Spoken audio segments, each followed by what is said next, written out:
¿qué es el desempleo? Es la incapacidad que tiene la población económicamente activa de encontrar un empleo. En otros textos sale que es la actividad o que es la situación involuntaria en la que se encuentra la población activa de ocio, ya que el mercado laboral no logra absorber toda la oferta de trabajo, es decir, la oferta de trabajo es muchísimo mayor que la demanda. En otros textos sale así.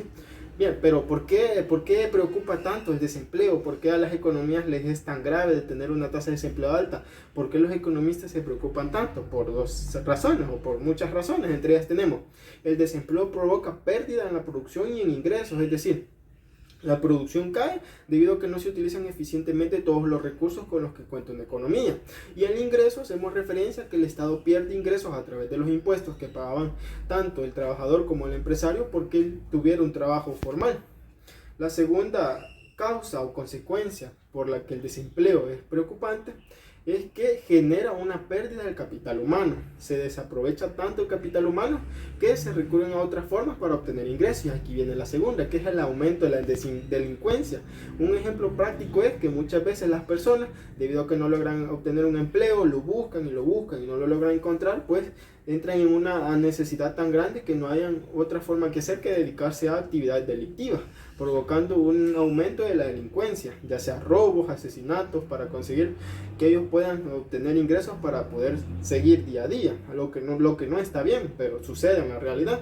Y podríamos agregar aquí una más, que es el aumento de la migración ilegal. ¿Qué es esto? Bueno, las personas al ver que en su país no hay un empleo, las tasas de desempleo siguen aumentando, los salarios son bajos, empiezan a haber hambrunas, enfermedades, ellos deciden emigrar a otro país de forma ilegal. Lo que vemos ahí es que el capital humano del país se le escapa hacia otro país y al final el país no puede aprovechar ese capital humano para usarlo para su producción. Siguiendo con el tema del desempleo, ahora vamos a tocar un poco sobre los tipos de desempleo. Los cuatro principales son estos, que son el desempleo cíclico, friccional, estacional y estructural. El desempleo cíclico se sitúa en la peor o en la menor actividad económica, es decir, en época de depresión. En esta época lo que sucede es que aumenta el desempleo debido a que un gran número de personas se queda desempleada, por lo tanto, estas personas que están desempleadas pasan a ser parte de la oferta laboral, es decir, de la fuerza laboral.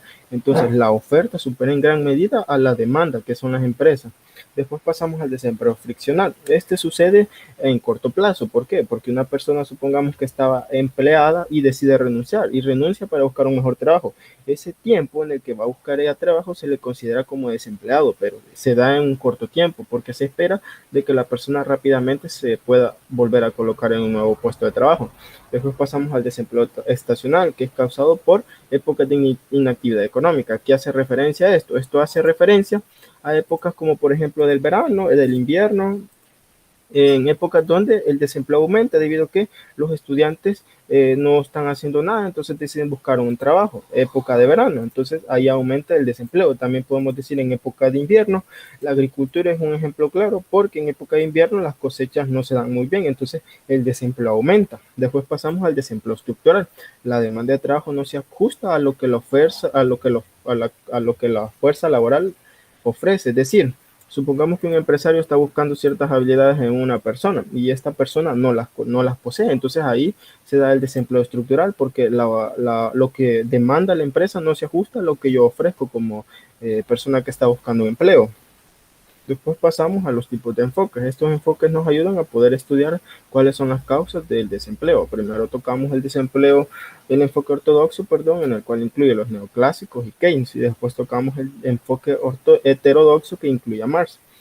Bueno, los neoclásicos y Keynes, ellos creían que el desempleo es un problema de mercado de trabajo, mientras que el enfoque heterodoxo, por el lado de Marx, él considera de que el problema del desempleo se da en la producción. Vamos a ver por qué.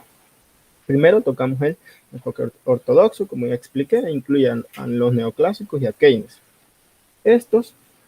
Este enfoque pretende explicar que el desempleo se da porque es un problema del mercado de trabajo, en donde la oferta, es decir, la fuerza laboral, es muchísimo mayor que la demanda. La demanda son las empresas. Y esto se da porque ellos consideran de que hay fuerzas externas que provocan que el salario aumente. Ellos ponen como una de las causas principales de que se dé este desempleo el salario. ¿Por qué? Porque ellos consideran que al haber una institución o ciertas externalidades que provocan que el salario aumente, no dejan que el salario se equilibre automáticamente y se ajuste a lo que el mercado desea. Entonces ellos explican que el aumento de salario provoca que aumente la oferta, la fuerza de trabajo, es decir, más personas quieren trabajar porque hay un mejor salario. Pero si este salario disminuyera, lo que pasaría es que la demanda de trabajo aumentaría, es decir, las empresas ofertarían más puestos de trabajo porque les satisface de que el salario sea bajo y a ellos quisieran contratar más personas. Entonces, pasamos esta parte, si notamos aquí, la curva de oferta de trabajo es creciente. ¿Por qué? Porque a medida que crece el salario, más personas van a ofertar su trabajo, van a ofrecer su mano de obra. Pero si notamos la curva de demanda es decreciente. ¿Por qué? Porque a medida que el salario baje, más empresas van a querer demandar, es decir, van a querer contratar a más personas. Esta parte se le conoce como desempleo, que es lo que los ortodoxos consideraban. Ahora bien, una solución práctica, bueno, dejar que el salario baje a un punto donde la oferta de trabajo sea igual a la demanda de trabajo, que sería este punto de equilibrio. En ese punto estaríamos en pleno empleo o estaríamos en equilibrio.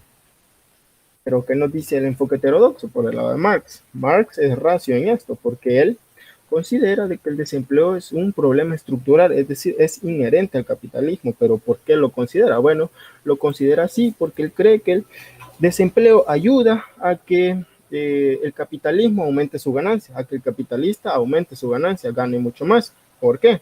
Bueno, porque el desempleo le da poder de negociación al capitalista. ¿En qué sentido? Partamos del supuesto de que una persona va a buscar trabajo, esta persona le hacen entrevistas y todo el papeleo y cuando ya están a punto de firmar, ellos le dicen que le van a ofrecer tal sueldo, salario, tal cantidad. Esta persona cree que es muy poco, pero afuera él ya sabe que hay unas tasas altas de desempleo donde hay muchas personas que atrás de él están buscando un trabajo y que lo aceptarían. Entonces él decide aceptar. ¿Qué pasó ahí? Que el capitalista, basándose en el desempleo, hizo que la persona que va a entrar a trabajar en su empresa decidiera recibir un salario mucho menor a lo que se estima. ¿Por qué? Aquí hay otro punto. Marx dice que la explotación se da en la producción, es decir, este problema del desempleo se da en la producción, mientras que los ortodoxos dicen que se da en el mercado de trabajo. Vale, sabemos que la jornada laboral está compuesta por jornada laboral pagada y jornada laboral no pagada. Esta jornada laboral no pagada es la que le pertenece al capitalista, conocida también como excedente de trabajo o ganancia. Y es donde Marx pone énfasis. ¿Por qué? Porque aquí es donde se da la explotación. La jornada de trabajo son 8 horas. Aquí podríamos poner que 4 son pagadas y las otras 4 no. ¿Cuándo decimos que son pagadas? Cuando yo en 4 horas produzco mi salario, es decir, produzco tal cantidad de bienes que con esa cantidad de bienes yo ya gano mi salario. Todo lo demás es del capitalista, por eso se considera ganancia capitalista, la jornada laboral no pagada. Ahora bien, ¿cómo hace el capitalista para aumentar su ganancia? Tiene dos opciones, aumentar la productividad o aumentar su jornada laboral no pagada. Si aumenta la productividad, quiere decir que en menor tiempo él produce más cantidad de X producto. A esto se llama plusvalía relativa. Y si aumenta la jornada laboral no pagada, eso quiere decir que ahora lo que pasa es que el trabajador en menor tiempo gana su salario y la mayoría del tiempo es para el capitalista. Y esto se llama plusvalía absoluta.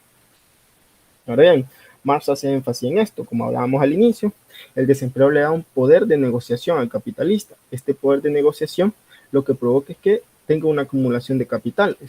Esta acumulación de capital reproduce o produce una sobrepoblación a la cual él denomina ejército industrial de reserva. ¿En qué consiste este ejército industrial de reserva? Es una gran masa de personas que están en busca de trabajo y no lo encuentran. Pero ¿qué hace esta masa? Este ejército industrial de reserva lo que hace es que tire el desempleo, tire el salario hacia abajo. ¿En qué sentido? Lo empuje hacia abajo. ¿En qué sentido? Aumenta el desempleo y el salario disminuye. Si vos querés que yo te contrate, pues te voy a pagar una miseria, pero si no querés que te contrate, pues vas a estar desempleado. Entonces, ¿qué les queda a las personas? Pues ni modo aceptar. Entonces, al capitalista le gusta que el salario sea pequeño, porque eso hace que su ganancia sea mayor, porque Marx también hace una reseña sobre esto, o recalca de que lo único que hace el aumento de salario es reducir la ganancia del capitalista. Por eso es que al capitalista le conviene de que el salario sea menor. Concluyendo con lo que hemos visto, podemos decir, o recapitulando, que los ortodoxos, recordemos, ellos dicen que el problema es del mercado de trabajo, mientras que Marx dice que no, que es un problema de la producción, que la explotación se da en la producción. Ambos presentan sus enfoques, pero el que más se apega a la realidad creo que en este caso es el de Marx, porque ejemplifica claramente lo que sucede en la realidad, que aumento de desempleo provoca que el salario sea mínimo. De ahí nace el salario mínimo, que es lo mínimo necesario para vivir y después seguir siendo explotado. Entonces Marx ejemplifica bien eso. Él de hecho decía que una de las formas para solucionar esto es que el gobierno, es decir, el Estado fuera el que administrara los recursos y él los repartiera en beneficio de los obreros. Pero claro, para eso tendría que modificarse el sistema capitalista, el cual, como decimos, el desempleo es inherente, es un problema estructural, es decir, si el capitalismo no tiene el desempleo, no existe. Por tanto, el desempleo es una fase importante y de hecho, mientras exista capitalismo, es muy raro la probabilidad es muy baja de que el desempleo deje de existir.